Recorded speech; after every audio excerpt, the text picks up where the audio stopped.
On the night of December 19th, 1979, an 18-year-old girl left a school banquet in Cedar Rapids, Iowa, and drove to the mall to pick up a winter coat she'd put on layaway. Her name was Michelle Marie Martinko. She was a senior at Kennedy High School, a singer in the concert choir, a girl who planned to study interior design. She never came home. A few hours later, police found her in the family's Buick in the corner of the Westdale Mall parking lot. She had been stabbed. She had fought back. And the man who killed her had made one mistake in the dark. He'd cut his own hand, and he'd left his blood behind on the back of her black dress. For 39 years, that blood couldn't tell anyone his name. Police chased more than 200 tips in the first week alone. They questioned people under hypnosis. They swabbed the mouths of more than 125 men. They cleared suspect after suspect after suspect. Michelle's father died without an answer. Her mother died without an answer. And the killer went home every night to a quiet business 40 miles away, a married man nobody ever looked at twice. His name was Lynn Burns. And what finally gave him away, after almost 4 decades, wasn't a confession or a witness or a lucky break. It was a plastic drinking straw he tossed in the trash at a pizza ranch without a second thought on an ordinary afternoon. This is the story of how a teenager's murder went cold for 39 years, and how the science she never lived to see finally brought the man who killed her to the door. If you're new here, this channel tells the stories of forgotten victims who finally got justice. If that matters to you, subscribe. Before we get to the mall and the Buick and the long wait that followed, you need to know who Michelle Martinko was. Because she wasn't just a name in a case file, she was a real girl in a real family with a whole life she expected to live. Michelle Marie Martinko was born on October 6, 1961, in Cedar Rapids, Iowa. She was the younger of 2 daughters born to Albert and Janet Martinko. Her father, Albert, was the steady center of the household. Her mother, Janet, had been born a Zillig, and she'd raised her girls in that ordinary Iowa way that doesn't make the news. Church, school, dinner at the table. The small routines of a family that expected to stay whole. Michelle had one sibling, an older sister named Janelle. The 2 girls were close in the way sisters are, and it's Janelle, decades later, who would carry this story in public when both of her parents were gone. Janelle married a man named John Stonebreaker, and the couple would eventually settle in Florida. When you hear the family speak in this story, near the very end, it's mostly the 2 of them, keeping Michelle's name alive from 1,000 miles away. By December of 1979, Michelle was 18 and a senior at Cedar Rapids Kennedy High School. She wasn't a girl who drifted through her days. She sang in the Kennedy concert choir, an accomplished, involved student, the kind of student teachers remember.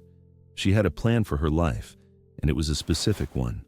She wanted to study interior design at Iowa State University. She could picture the shape of the rooms she'd make, the years ahead of her already sketched out in her head the way an 18-year-old does when the future still feels like a promise instead of a question. That's the thing you have to hold on to as this story goes on. Michelle wasn't a symbol. She wasn't a headline.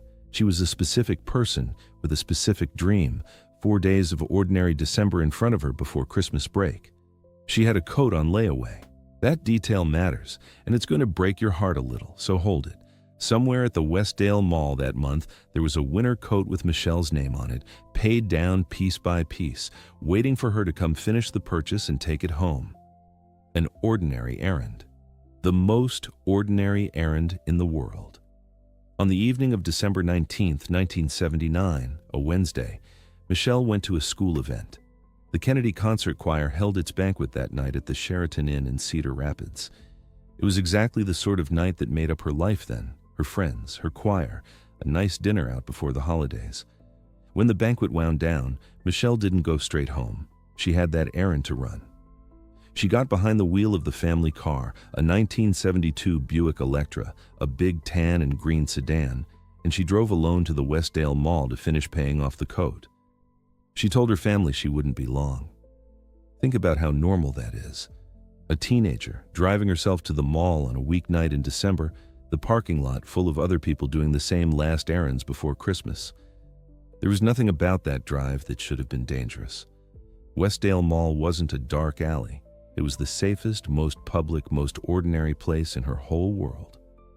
She parked and she went inside, and she moved through the same bright stores every other shopper moved through that night. The last time anyone can confirm they saw Michelle Martinko alive, it was around 9 o'clock near a jewelry store inside the mall. Just a girl walking through a shopping center close to closing time with a coat to pick up and a family waiting at home. Nobody who saw her thought a thing of it. Why would they? She was one face among hundreds, an ordinary customer on an ordinary night, and then she walked back out toward the parking lot, toward the family Buick in the northeast corner of the lot, and the ordinary night ended. She never made it home. At around 2 o'clock in the morning on December 20th, her father, Albert Martinko, called the police. His daughter had gone to the mall hours earlier and hadn't returned, and it wasn't like her. You can imagine the shape of those hours in that house, the mother at the window, the father on the phone, the slow tightening in the chest as a normal weight turns into something else. She said she wouldn't be long. She'd said that at dinner time, and now it was 2 in the morning, and the driveway was empty. Police started looking, and at around 4 o'clock that same morning, they found the car. The 1972 Buick Electra was still in the Westdale Mall parking lot in the northeast corner, where it had sat for hours in the December cold. Michelle was inside. She was gone.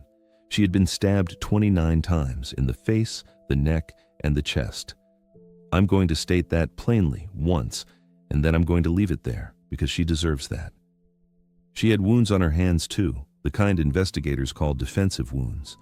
That's a clinical phrase for a terrible human fact.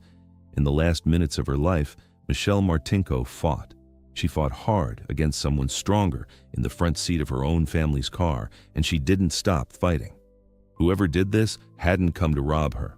Nothing was taken. There was no sexual assault. Those absences would haunt the case for decades because they stripped away the two motives investigators usually reach for first. This wasn't a robbery gone wrong. It was something colder and harder to name, and to this day, nobody has ever been able to say for certain why it happened at all. What police did have in those first hours and first days was a scene, a body, and a city in shock. Cedar Rapids in 1979 was not a place where teenage girls got stabbed to death in mall parking lots. This was the kind of crime that stops a town cold, and the response matched it. The Cedar Rapids Police Department threw everything it had at the case. Within the first week, more than 200 tips came in. Every one of them had to be run down, written up, chased to the end. Investigators went further than routine police work. They brought in as many as 30 people to be questioned under hypnosis, hoping a witness who'd seen something at the mall that night might surface a detail their waking memory couldn't reach. They ran polygraph tests, and several people were cleared that way. A $10,000 reward was offered for information. When the ordinary method stalled, the department even consulted psychics. That's how badly they wanted to solve it and how little they had to go on. Because here's what the killer left them and what he didn't. He didn't leave fingerprints. He'd worn gloves, so there were no prints on the car, none on Michelle, none anywhere they could use. But he had cut himself during the struggle, and he'd bled. His blood was there, on the back of Michelle's black dress and on the gear shift of the Buick, mixed into the scene. In 1979, that blood was both everything and nothing. Everything, because it belonged to the killer and to no one else. Nothing, because there was no way on earth to read it. DNA profiling didn't exist yet. There was no database to search, no technology that could turn a bloodstain into a name. The most important piece of evidence in the entire case sat in an evidence locker, silent, for years. So investigators worked the leads they could work. They looked hard at the people around Michelle, the way police always do. An ex-boyfriend was looked at. He didn't do it. They considered a juvenile who'd been found with a knife and ruled him out. They looked at an employee from the shopping center and ruled him out too. One by one, the names that came up got checked and crossed off. There was one early suspect who looked stronger than the rest. In the month before Michelle's murder, a man had committed a rape and a burglary in the area, and to detectives working a violent stabbing that fit the shape of someone worth a very hard look. He denied any involvement. He was never charged. And years later, when the science finally existed to test him, his DNA was compared to the blood from the scene, and it didn't match. he wasn't Michelle's killer. He died in prison in 2012 on other matters entirely, and he can be crossed off this story for good because the evidence itself cleared him. That pattern would repeat for decades. Over the long life of this case, more than 125 people were swabbed for DNA. Of more than 80 identified suspects, over 60 were tested and eliminated. Picture that. A wall of more than 60 men, each one looked at hard enough to be a suspect, each one cleared by the same silent blood that couldn't yet name the guilty one. Every elimination was a small failure, dressed up as progress. It told them who hadn't done it. It never told them who had. On June 19, 1980, 6 months after the murder, the police released a composite sketch. It was built from the memories of 2 witnesses who'd been placed under hypnosis, and it showed a white man, late teens or early 20s, around 6 feet tall, 165 to 175 pounds, with brown eyes and curly brown hair. It ran in the papers, people studied it, tips came in on it. And here's the cruel thing about that sketch, a thing nobody could know at the time. It was wrong, not a little wrong. The man who actually killed Michelle Martinko didn't have brown curly hair or brown eyes at all, and that faulty picture may have pointed a generation of good faith tipsters in exactly the wrong direction. This is the heart of why the case went cold, and it's important to be fair about it. This wasn't a story of lazy police or a department that looked away. They interviewed hundreds, they hypnotized witnesses, they ran polygraphs, chased psychics, offered rewards, built sketches, and preserved that blood evidence carefully for decades so that it would still be usable when the future arrived. The reason the case went cold is simpler and harder than negligence. The technology to solve it hadn't been invented yet. The killer had left his name written in blood on a dead girl's dress, and there was no one alive in 1979, 1985, or 1990 who could read it. One of the investigators who'd inherit the case later put the era plainly. By 1986, he said, "This case is sitting on ice." And it sat there. The 1980s turned over, and the leads that could be exhausted were exhausted. The file grew thick, and then it grew quiet. The anniversaries came around every December, and every December the Cedar Rapids papers would run the story again. The girl, the mall, the Buick, the coat on layaway. And every December there'd be nothing new to add. A year passed, then 5, then 10. Michelle would have been in her 20s, then her 30s. The interior design career she'd planned at Iowa State was a life that simply never happened. A whole adulthood erased in a parking lot before it began. The cruelest part of a cold case isn't the crime. It's the waiting and the people who have to do it. Albert and Janet Martinko didn't get to grieve their daughter and move toward any kind of peace.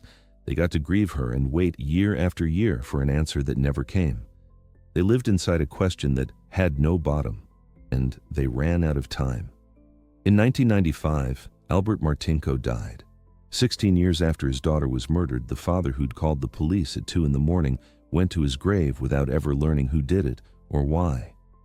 3 years after that, in 1998, Janet Martinko died too. Both of Michelle's parents were gone, and neither of them ever got to see the man responsible named, arrested, or held to account. They'd spent nearly 2 decades believing in their private grief that they had a sense of who might have done it, an old suspicion that lived in the house. But no evidence ever tied that belief to the crime. They died with a suspicion and without a fact, which may be the loneliest way to lose a child there is. Now it was Janelle's case to carry. The older sister, married to John Stonebreaker, living far from Iowa, became the keeper of Michelle's memory and the family's voice whenever the case surfaced. She was the one who would keep answering the phone when a reporter called on another anniversary, the one who'd say again that the family still hoped, still waited. Decades of heartache, she'd call those years later. Decades before there was any hope at all. And while the family waited and the parents died and the anniversaries stacked up, something was changing in laboratories far from Cedar Rapids. The science of DNA, which hadn't existed when Michelle was killed, was growing up. Slowly, quietly, the tools that could finally read the blood on that black dress were being built. The evidence hadn't changed at all. It had waited in its locker, exactly as it was. What was changing was the world's ability to understand it. The first real turn came from inside the case file itself. In 2005, criminalists at the Iowa Division of Criminal Investigation, the state's DCI lab, went back to the evidence that had been sitting untouched: the blood on the back of Michelle's black dress and the blood from the gear shift of the Buick, and they did what no one in 1979 could have dreamed of doing.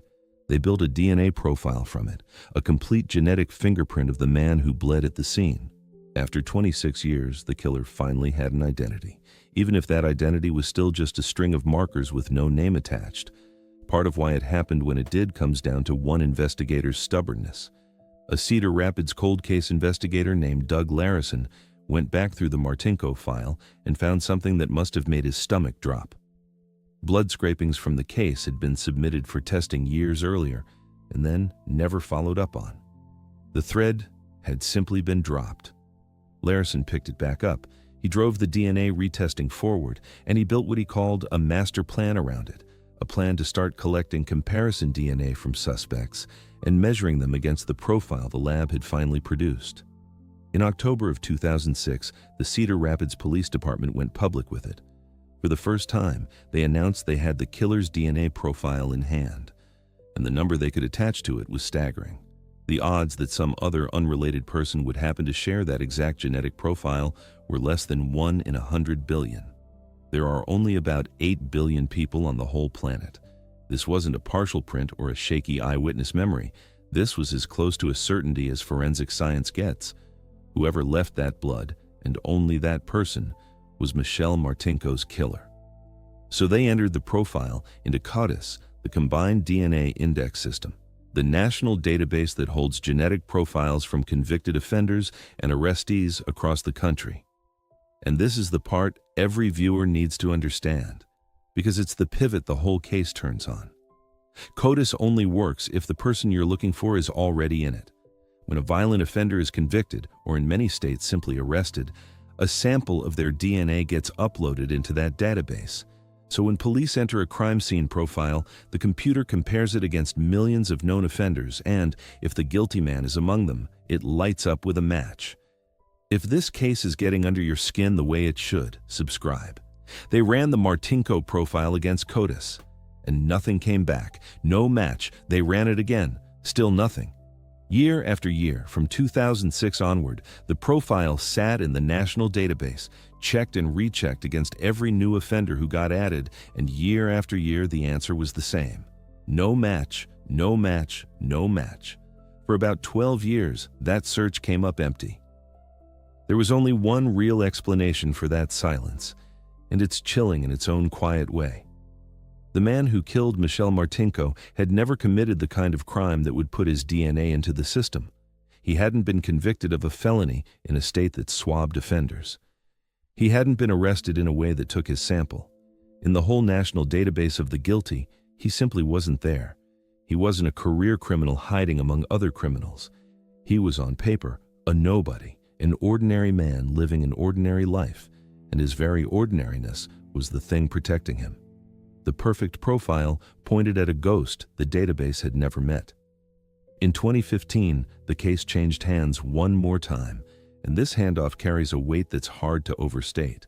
A Cedar Rapids investigator named Matt Denlinger took over the Martinko cold case. The name should stop you, because it had been in this file from the very beginning. Back in 1979, a Cedar Rapids detective named Harvey Denlinger had worked the original investigation into Michelle's murder. Harvey Denlinger was Matt's father. So here was a son, decades later, picking up the same case his father had worked when the body was still fresh, the same case his father's generation of detectives had chased and never closed.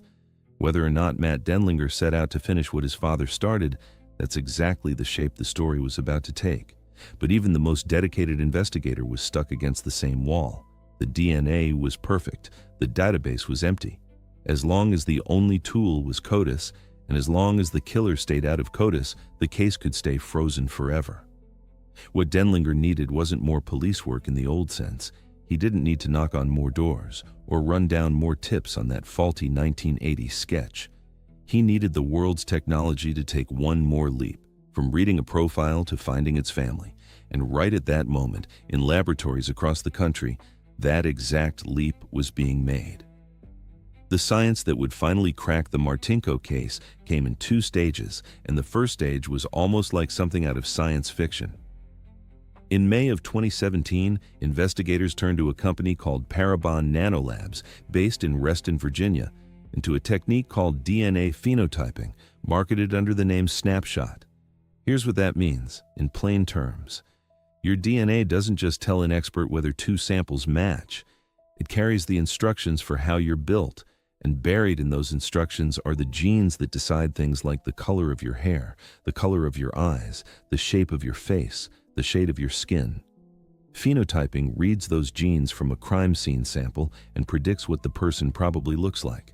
So Parabon took the same blood the DCI had profiled, and from it, they generated a predicted portrait of Michelle's killer. And the man the DNA described was not the man on the 1980 poster. The genetic prediction pointed to a man with blonde hair and blue eyes. Not brown curly hair, not brown eyes. For 37 years, the public had been picturing the wrong face entirely, chasing a composite built from hypnotized memories that the science now flatly contradicted. Parabon even produced age-progressed versions, showing what that blonde, blue-eyed young man of 1979 might look like as a middle-aged man decades later. When police released those images, more than 100 fresh tips poured in. But it's important to be honest about what phenotyping can and can't do, because the case would have turned into another dead end if investigators had treated it as more than it was. Phenotyping doesn't name anyone. It can't. It's a lead generator, a way to say the person you're looking for probably has these traits. So stop looking at people who clearly don't. It narrows the field. It doesn't close it. A blonde, blue-eyed prediction still described tens of thousands of men in eastern Iowa alone. It was a better flashlight in the dark, but it wasn't a door with a name on it. The door with a name on it came a year later, and it came through the second stage of the science, the one that had just, in that very season, rewritten what was possible in American cold cases. That second stage was called investigative genetic genealogy, and in 2018 it was brand new as a crime-fighting tool. Just weeks before, in April of that year, California investigators had used the very same technique to identify the Golden State Killer, a man who'd eluded capture for more than 40 years. It was the beginning of a national wave, and Michelle Martinko's case rode in on it. Parabon told the Cedar Rapids investigators there was another way to use that crime scene DNA. Instead of only asking, "What does this man look like?" they could ask a far more powerful question. Who is this man related to? Here's how it works, and it's worth slowing down for, because it's the engine that finally cracked this case. Millions of ordinary people have taken consumer DNA tests to learn about their ancestry, and some of them upload their results to public genealogy databases to find relatives. One of those public databases was called GEDmatch. In May of 2018, investigators uploaded the killer's crime scene profile to GEDmatch, not to find the killer himself, but to find anyone in the database who shared DNA with him, because family members share DNA. Your cousins carry pieces of the same genetic code you do, and the closer the relative, the bigger the shared pieces. The search came back with a hit. Not the killer, a relative. One person in that database shared enough DNA with the crime scene profile to be assessed as roughly the killer's second cousin once removed. Now, a second cousin once removed is a distant relative. You might not even know their name at a family reunion. But to a genetic genealogist, a distant cousin is a thread. And if you pull it patiently enough, it leads back to a shared set of ancestors, and from those ancestors, forward again down every branch of the family tree, until you reach the one branch that produced your man. So that's what they did, and the work was painstaking. Starting from that one distant cousin, investigators identified the relative's 4 sets of great-great-grandparents, the trunk of a family tree with many branches spreading down from it toward the present day. Somewhere on one of those branches was Michelle Martinko's killer. The job was to figure out which one. Using DNA comparisons, they were able to eliminate 2 of the branches entirely. The genetics ruled them out. That left a 3rd branch, and they followed it down, generation by generation, marriage by marriage, birth by birth, until it narrowed to a single first cousin of the killer, and from there to one specific family. The tree pointed to three brothers from Manchester, Iowa, a small town roughly 40 miles north of Cedar Rapids. Their names were Jerry Lynn Burns, Kenneth Burns, and Donald Burns. The genetic genealogy could take investigators exactly that far and no further. It could say your man is one of these three brothers. It could not say which one.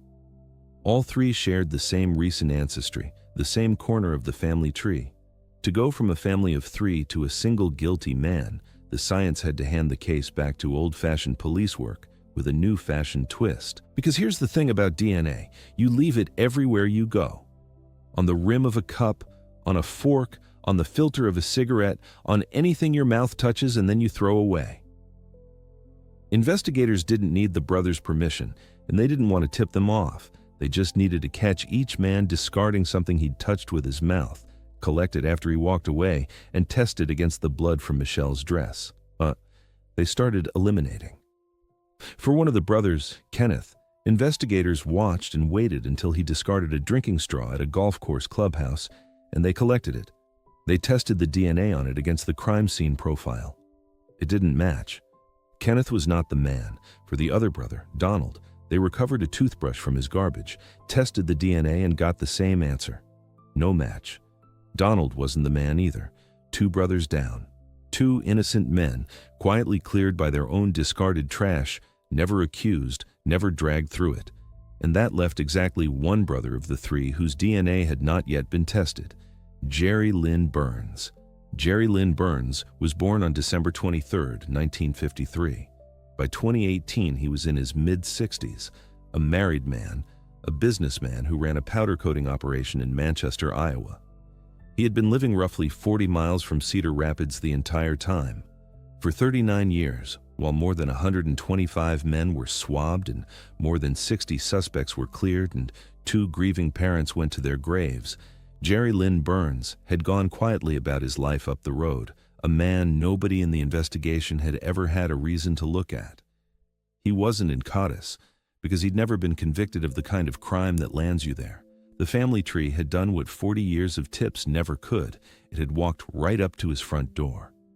Now investigators needed the one thing that would turn a strong lead into a certainty. They needed Jerry Burns' own DNA, and they needed to get it the same careful way they'd gotten his brother's, without a word to him. The chance came on October 29, 2018. An investigator followed Jerry Burns to a Pizza Ranch restaurant in Manchester, the kind of small-town buffet spot where a man might stop for supper without a thought in his head. And there, in an ordinary booth on an ordinary evening, Jerry Burns drank several sodas through a clear plastic straw. He drank, and he set the cup down, and when he was finished with his meal, he got up and left. He walked out the door and back into his life. He had no idea that the most dangerous thing he'd done in 39 years wasn't stabbing a girl in a parking lot. It was taking a drink through a straw and leaving it on the table. The investigator collected the discarded straw after Burns was gone. A thin tube of clear plastic touched by his lips, carrying his saliva, carrying his DNA. It went to the lab, and they compared the genetic profile from that straw to the blood the killer had left behind in 1979. The blood on the back of Michelle Martinko's black dress, the blood on the gear shift of the family Buick. It matched. The odds that the straw and the crime scene blood came from 2 different unrelated people were less than 1 in 100 billion. After 39 years, the silent blood finally had a name, and the name was Jerry Lynn Burns. Investigators now had their man, but they wanted to do this exactly right, so there'd be no doubt in a courtroom later. A straw from a restaurant was powerful, but they moved to make the case airtight, and they chose their moment with a weight that no one who knows this story can forget. On December 19, 2018, Cedar Rapids investigators arrested Jerry Lynn Burns and charged him with first-degree murder. Read that date again. December 19, 2018. Michelle Martinko was killed on December 19, 1979. They arrested her killer exactly 39 years to the day after he took her life. Not 39 years and a week, not close to the anniversary. On it. The same date on the calendar, come all the way around, 39 times, and on that 39th turn, the man who'd walked free through every one of them was finally put in handcuffs. They took him at his powder coating business in Manchester in the middle of his ordinary working life, 64 years old, 4 days short of his 65th birthday. Burns did not confess. He declined to give his DNA voluntarily, so investigators compelled a sample from him under a warrant, a legal, court-ordered swab to confirm in the most formal way what the straw had already told them. And when they questioned him, when they asked him directly whether he'd killed someone that night at the mall, Jerry Burns didn't break down and he didn't explain. Over and over, he told them the same thing. Test the DNA. Test the DNA. It was almost a dare, the answer of a man who'd spent 39 years believing that the blood he left behind could never come back to touch him. He'd been right for 39 years. He was wrong now. And here's what makes the case so hard to hold in your mind, even after everything the science proved. Nobody could say why. Jerry Burns and Michelle Martinko were strangers. He was 25 years old the night she died, 4 days from his 26th birthday, a young man from Manchester with no known connection to an 18-year-old choir singer from Cedar Rapids. He denied knowing her. There was no robbery, so it wasn't for money. There was no sexual assault. Police never established a motive, and to this day, none has ever been proven. The DNA answered the question of who with a certainty of 1 in 100 billion. It never answered the question of why. A girl finishing the purchase of a winter coat crossed paths with a stranger in a parking lot, and he stabbed her 29 times, and no one has ever been able to say what was in his head. Some questions the science can't reach. The path from arrest to trial was its own long road. Because the case had drawn so much attention across eastern Iowa over 4 decades, Burns's lawyers argued he couldn't get an impartial jury in Lynn County, where Cedar Rapids sits. The court agreed to move the trial. It was shifted to Scott County to Davenport, more than an hour away, where the jury pool hadn't grown up with the story of the girl in the Buick. An original trial date in October of 2019 was postponed. Finally, the trial got underway, running from February 12th through February 24th of 2020, a jury trial in Davenport for a murder committed before most of the courtroom was born. The prosecution, led by the Lynn County Attorney's Office, built its case on the thing that had cracked it open: the DNA. They put the numbers in front of the jury, that 1 in 100 billion match between Jerry Burns and the blood on Michelle's dress and the Buick's gear shift. They brought in the medical examiner to speak to how Michelle died and how she'd fought. They brought in the original investigators, the men who'd worked the case across the decades, and they brought in a jailhouse witness named Michael Allison, a man who'd been locked up with Burns while he awaited trial. Allison testified that when he'd asked Burns straight out whether he'd done it, Burns told him he couldn't talk about it, and Allison described something chilling from a game the two men played to pass the time. Burns, he said, joked that if Allison kept beating him, he'd have to take him to the mall. The mall. Out of everything a man could say, that was the place his mind went. The defense made a choice that tells you how strong the science was. They did not dispute that the DNA belonged to Jerry Burns. They couldn't, really, not with a number like that. Instead, they went after how the blood got where it was found. Their argument was contamination and transfer. They suggested the evidence had been mishandled over the decades, that clothing items had been stored together in ways that could let genetic material move from one place to another, and they floated the possibility that Burns's DNA might have arrived on that dress innocently through some secondary transfer rather than from a killer's bleeding hand in 1979. They called a DNA consultant who testified that transfer is possible in general terms, but under questioning, that expert conceded a crucial point. It was not his opinion that this had actually happened in Burns's case. He was speaking to what could happen in theory, not to what did happen to Michelle Martinko. There were things the jury never heard, kept out by the judge as either too prejudicial or too far removed from 1979. But the case that reached them was clear enough. On February 24, 2020, after deliberating for only about 3 hours, the jury returned its verdict: guilty of first-degree murder. After 39 years, 12 strangers in a Davenport courtroom needed an afternoon to agree on what the blood had been saying all along. The verdict was one thing: The sentence came months later, and in Iowa, for first-degree murder, there was only one sentence the judge could hand down. On August 7, 2020, Jerry Lynn Burns stood before Judge Fay Hoover and was sentenced to life in prison without the possibility of parole. It's mandatory in Iowa. There's no number of years, no eventual hearing, no distant date when he might walk out. Life means life. He was also ordered to pay $150,000 in restitution to Michelle's estate and her heirs. A man who was 25 when he killed her would now grow old and die behind bars, and the arithmetic was simple and final. He would never be free again. The sentencing hearing was also the moment the family finally got to speak, and the pain of the whole thing was written into how it had to happen. Janelle Stonebreaker and her husband John were living in Florida, and they couldn't be in the Iowa courtroom. So the family's words came in on videotape. It was John Stonebreaker who delivered the statement on the family's behalf, and what he said cut to the center of everything the last 4 decades had cost them. He described the shock, anguish, and horror that had filled the family when they first learned Michelle had been killed. And then he said the line that stays with you. "Our family spent 39 Christmases under a shadow without answers," he said, "a shadow that never left." Think about what that means, coming from that family in particular.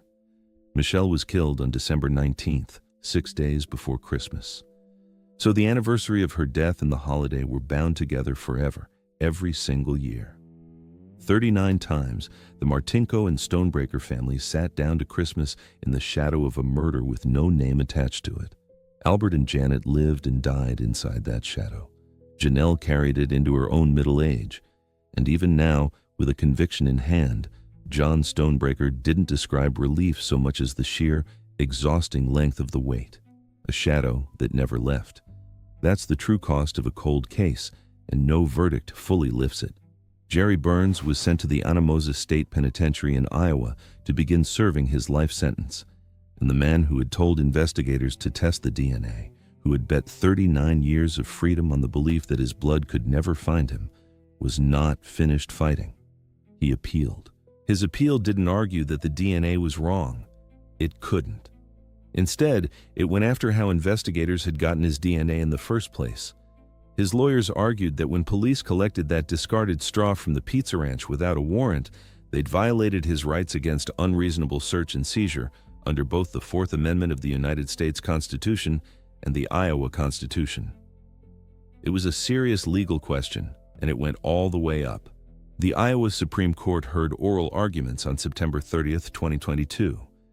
If the court had agreed with Burns, the straw and everything that flowed from it could have been thrown out. On March 31st, 2023, the Iowa Supreme Court issued its decision. It affirmed the conviction.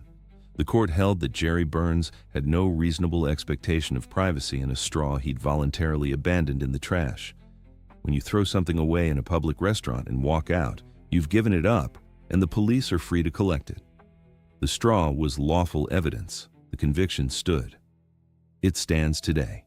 Burns has continued to pursue further legal challenges from prison, as convicted people are entitled to do, and a defendant filing new applications doesn't unsettle the verdict. He was found guilty, the state's highest court upheld it, and Jerry Lynn Burns remains exactly where the jury's verdict put him. There's one more thread in this story that deserves to be pulled all the way through, and it's the one that started in 1979 with a detective named Harvey Denlinger. His son, Matt Denlinger, was the investigator who inherited the Martinko case in its final cold years and carried it across the finish line, working the phenotyping, the genealogy, the family tree, the straws, and the arrest. When it was over, Matt Denlinger was honored for the work. He was named an Iowa Officer of the Year, and the Cedar Rapids Cold Case Unit and the Lynn County prosecutors were recognized as well. A case that had defeated an entire generation of investigators was solved, in the end, in part by the son of one of the men who'd first chased it. What Harvey Denlinger's generation couldn't finish with the tools of 1979, his son finished with the tools of 2018. The father worked the crime. The son closed it.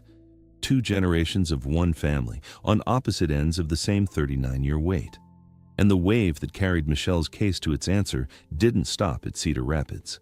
The technique that solved it, investigative genetic genealogy, The same method that had identified the Golden State Killer just months before Burns was named was quietly rewriting the odds on cold cases all across the country. Evidence that had sat silent in lockers for decades, in dozens of jurisdictions, in cases where the guilty had every reason to think they'd gotten away clean, was suddenly readable. The blood, the hair, the skin left behind at old crime scenes could finally be walked back up a family tree to a name. For the Martinko family, it meant the thing they'd stopped believing would ever come. An answer, a courtroom, a verdict, a cell at Anamosa with Jerry Burns inside it and Michelle's name spoken again, at last, alongside the word justice. For all that this story turns on the science of a later century, it begins in a very particular time and place, and it's worth standing inside that December for a moment because it's a world that no longer exists.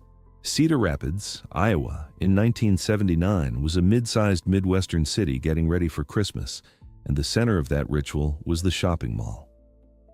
Westdale Mall was one of those big enclosed shopping centers that defined American life at the end of the 1970s, a warm, bright, bustling place under one roof while the Iowa winter pressed against the glass outside. In the week before Christmas, it would have been packed. Families, teenagers, last-minute shoppers, the stores lit up and the parking lot full. It was, by every measure anyone used then, one of the safest places a young woman could be. That's the terrible irony sitting under this whole case. Michelle didn't go anywhere she shouldn't have. She went to the single most ordinary, public, crowded place in her city on a night when it was full of people. And the reason she went is a small piece of a vanished America, too. That winter coat wasn't waiting for her because she'd bought it and left it behind. It was on layaway. Layaway was how a lot of people bought things in 1979, before credit cards were in every wallet.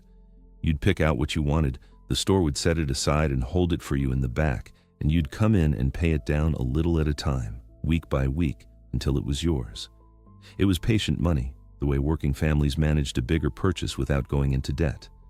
So somewhere in the back of a store at Westdale, there was a coat with Michelle's name on a slip, most of the way paid off, one more visit from being hers.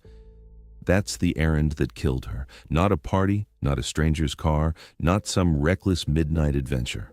A payment on a winter coat, 6 days before Christmas. Her last evening among the living was a good one, and it's worth saying so. The Kennedy Concert Choir banquet at the Sheraton Inn was the kind of event that belongs to the best part of being 17 or 18. A school year's worth of rehearsals and performances marked with a dinner, friends dressed up, teachers giving out their thanks, the choir together one more time before the holiday break scattered everyone home. Michelle was part of that, an accomplished, involved student, a member of the choir, and the banquet was her world at its most normal and most hopeful. She left that warm room full of people who knew her, walked out to the family car, and drove off alone into the last hour of her life.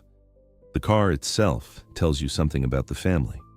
It was a 1972 Buick Electra, a big American sedan, tan and green, already 7 years old that winter. This wasn't a teenager's own flashy car. It was the family's car, the kind of solid, roomy vehicle a household like the Martinkos kept and maintained for years. Michelle borrowed it for a quick trip to the mall, the way any daughter borrows the family car, expecting to bring it back to the driveway within the hour. And the hours that followed, in that house on the night of the 19th and the morning of the 20th, belonged to a world without the tools we take for granted now. There were no cell phones in 1979. When Michelle didn't come home, there was no way to call her, no way to track a phone, no glowing dot on a map. There was only the driveway and the window and the clock. Her father waited, the way parents wait, telling himself the ordinary reassuring things until the ordinary reassurances ran out. By 2 a.m, the waiting had become something he couldn't sit inside anymore, and Albert Martinko picked up the phone and reported his daughter missing. 2 more hours passed before the answer came, and it came in the form of that Buick sitting cold in the northeast corner of a nearly empty parking lot that had been so full just hours before. The investigation that followed was cutting edge for its day, and understanding that is the key to being fair to the men who worked it and failed. In 1979, the police didn't have a single one of the tools that would eventually break the case. DNA profiling wasn't available to any police department on Earth. There was no national database of offenders to search. Facing a murder with no fingerprints, no robbery, no assault, and no obvious connection between killer and victim, detectives reached for the most advanced techniques the era offered them, and those techniques were things that sound almost quaint now. They put witnesses under hypnosis, as many as 30 people, trying to coax a buried memory of the mall that night into the light. They strapped suspects to polygraph machines and watched the needles. They consulted psychics. They drew a composite portrait out of 2 hypnotized minds and printed it in the paper for a whole city to study. This was forensic science in 1979, and the Cedar Rapids detectives used all of it. It simply wasn't enough, because the one thing that could actually name the killer, the blood on the dress, was written in a language no one alive yet knew how to read. So they did the patient, grinding work that a case like this demands, and they did a staggering amount of it. 200 tips in the first week, everyone logged and chased, that $10,000 reward hanging out there, a real sum in 1979, drawing calls from every direction, most of them leading nowhere. And over the years, that long, sad accounting of the cleared. More than 125 men swabbed as the science slowly arrived. Of more than 80 men considered suspects, over 60 tested and eliminated, one after another after another. Every name that came off the list was a small proof of how hard they were working and how far they still were from the truth. They were looking, honestly and exhaustively, at everyone except a quiet businessman up in Manchester whom no tip ever named and no memory ever placed, because he'd left nothing behind at that mall except the one thing they couldn't yet use. Justice arrived late for Michelle Martinko, but it arrived. It came 39 years after a stranger took her life in a mall parking lot, long after her father and mother had gone to their graves still waiting. It came because a girl who fought for her life left a truth in her killer's own blood, and because the people who refused to let her go kept that truth safe until the science could finally speak it. It came because a sister 1,000 miles away wouldn't stop saying her name, and because a detective picked up the case his own father couldn't close, and because a man who thought he was safe forever reached for a drinking straw one ordinary afternoon and threw it away. The blood he left behind in 1979 waited 39 years, and then it named him. Jerry Lynn Burns will die in a cell at Anamosa. That's the justice, and it matters. But it was never really the point. The point is the 18-year-old who sang in the Kennedy concert choir, who planned to study interior design, who had a winter coat on layaway and a whole life she expected to live. She wasn't just a name in a case file, and she isn't just a case that got solved. She was Michelle Marie Martinko, and now the world knows what happened to her. If this story moved you, share it with someone who needs to hear it. Subscribe, and Michelle stays remembered for who she was, not just for how her story ended.